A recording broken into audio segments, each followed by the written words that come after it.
안녕하세요, 김필산입니다. 오늘은 한 점을 지나는 평행한 직선이 무한계로 있는 쌍곡선 기하학에 대해서 말씀드리겠습니다.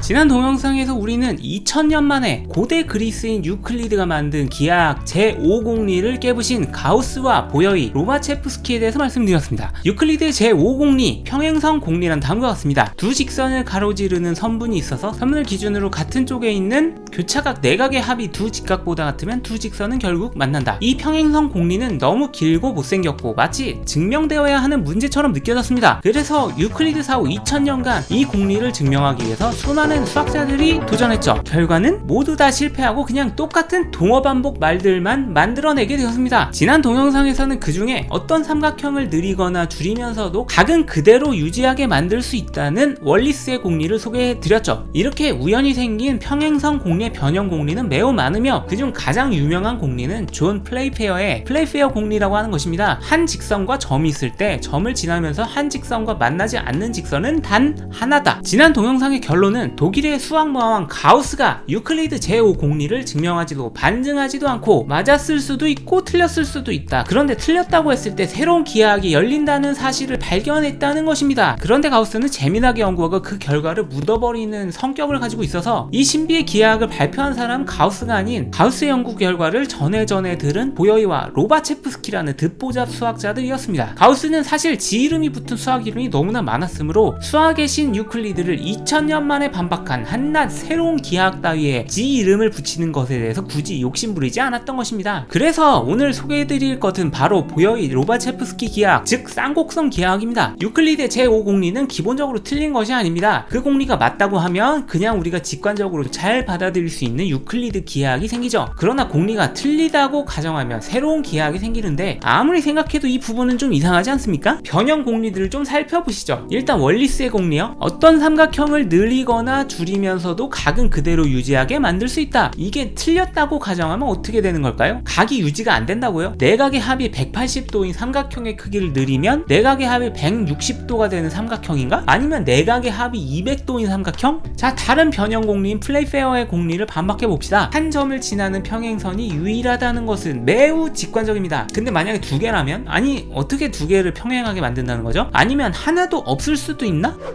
자, 이게 바로 쌍곡선 기하학입니다. 이 기하학의 세계는 반지름이 1인 원판입니다. 원판 위에는 사람이 서 있고 그는 어느 방향이든지 움직일 수 있습니다. 그의 이름을 원판 위에 살고 있는 판돌이라고 해보죠. 판돌이의 키는 원판을 중심으로 접근할수록 커지고 가장자리에 접근할수록 작아집니다. 특히 가장자리에 이르게 되면 키는 0이 되죠. 판돌이의 키뿐만이 아닙니다. 사실상 원판의 모든 공간은 그런 방식으로 늘어나거나 줄어듭니다. 그래서 판돌이가 가장자리에 가까이 가게 됨에 따라서 그가 가진 자와 스마트폰 그리고 주변의 빌딩 높이 또한 같이 줄어듭니다. 그러므로 판돌이는 자신의 키가 줄어든다는 사실을 인식하지 못하죠. 그 원판 위의 판돌이는 자신이 겨우 반지름 1인 원판 위에 살고 있다는 사실은 알 수 있나요? 1만큼 이동하면 세계의 끝에 도달할 텐데요. 아니요, 그는 알 수가 없습니다. 키가 가장자리에 다가갈수록 0에 수렴하기 때문에 그의 보폭도 0으로 수렴합니다. 그 말은 그가 아무리 원판의 가장자리에 가까이 다가가도 줄어드는 보폭으로 인해서 원판의 끝에는 도달할 수 없다는 말입니다. 판돌이의 인식엔 세계는 끝이 있는 원판이 아닌 무한한 세계입니다. 이런 세계에서 유클리드의 다른 공리들은 어떻게 작용할까요? 두 점을 잇는 직선을 그릴 수 있다? 이거요? 원판 바깥에 우리가 봤던 직선이 원판 내부의 판돌이가 보기에도 직선인가요? 아닐걸요. 판돌이 입장에서 두 점을 잇는 직선은 바로 최단거리인 이 곡선이 됩니다. 왜냐하면 원판의 중심으로 가까이 다가갈수록 보폭이 커지므로 그에게는 A에서 B로 가는 이 빨간 선이 파란 선보다 더 짧은 선이고 그게 바로 최단거리인 직선이라는 말이니까요. 직선은 무한히 연장할 수 있다? 그렇습니까? 원판 바깥에 우리에게 곡선은 무한히 연장할 수 없다고 보입니다. 그러나 판돌이에게는 도달할 수 없는 무한의 영역인 원판의 가장자리까지 이어진 직선은 무한히 연장된 직선이라고 여겨집니다. 네? 직선을 정의하는 방법이 잘못되었다고요? 직선은 고든 선이어야지 저렇게 휘면 안 된다고요? 아니요, 그렇지 않습니다. 직선이 고다야 한다는 정의는 인위적인 정의일 뿐입니다. 아니, 그럼 직선이란 두 점 사이 최단 거리여야 한다는 정의도 마찬가지로 인위적인 거 아니냐고요? 맞습니다.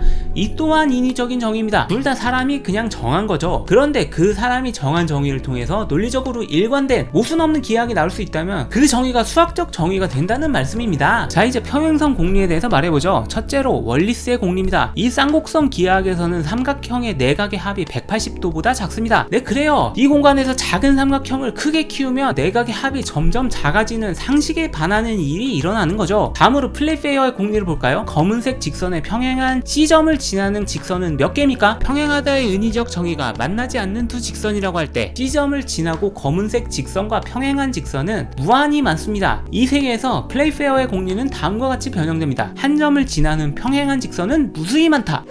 놀랍게도 보여이와 로바체프스키의 쌍곡선 기하학이 발견된 후 20년 후 또 다른 유형의 유클리드가 아닌 기하학이 발견되었습니다. 그 공간은 바로 삼각형 내각의 합이 180도보다 크고 점을 지나는 평행한 직선이 하나도 없는 또 괴상한 기하학이었습니다. 그런데 놀랍게도 우리가 눈치채지 못하고 있던 기괴한 사실은 이 또 하나의 비유클리드 기하학이 바로 지구였다는 것이었습니다. 아니, 이게 도대체 어떻게 된 일일까요? 지구의 평행우주 포탈이라도 열렸단 말입니까? 다음 시간에 또 한 명의 수학 천재 리만이 발견 구면 기하학에 대해서 말씀드리도록 하겠습니다. 좋아요와 구독을 눌러주세요. 시청해주셔서 감사합니다. 김필산이었습니다.